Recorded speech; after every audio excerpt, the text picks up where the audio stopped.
Hello guys, for today's video ay magsusundo nga po pala kami ng aking kapatid sa terminal kasi nga naman umalis siya ng hapon-hapon doon sa Manila kaya expect namin na gabi na siya darating at ang sabi nga niya ay 11 PM daw siya darating kaya naman ay 10:30 pa lang iandyan na kami para magantay sa kanya. And ayan, umupo nga pala kami dyan saglit. Kasama ko nga pala yung pamangkin ko na dalawa na as usual. Laging buntot sa akin si Charlotte at saka si Veron. So ayan, lagi silang andyan kahit saan man ako magpunta. A few moments later. Kaya nyo pa? Kaya nyo pa?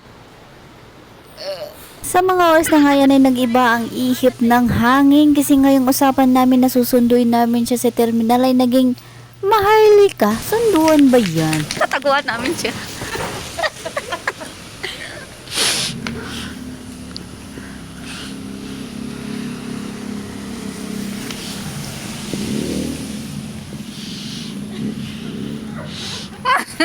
Wow, ang pormahan, guys.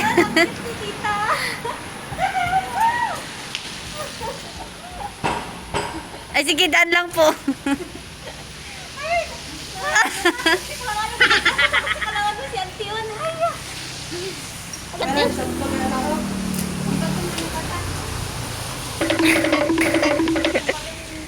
Ang cute naman ang tita natin. Sana all.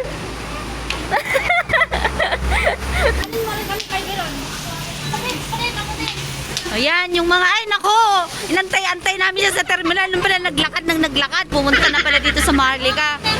Punta ng Station Road. Anong hawak mo? Ba't ganyan lang yung hawak mo?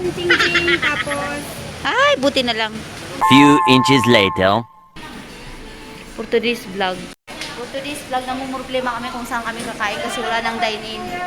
pabalenta ko mo ang diretso, Trinidad. Umita ko tumang ng Trinidad doon. Makdo.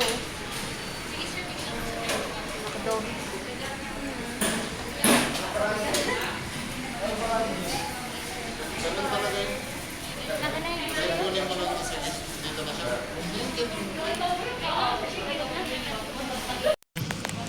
Wala nang taxi, guys. Wala nang magpapasakay sa amin.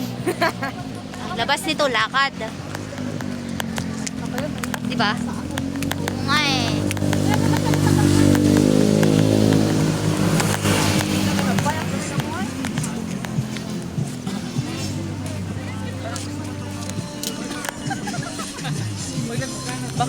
So ayan guys, hindi na kami naka-video kagabi pagdating namin dito kasi anong oras na tayo nakarating?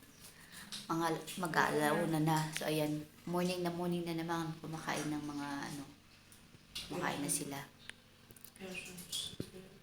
Aligo na yung isa, oh.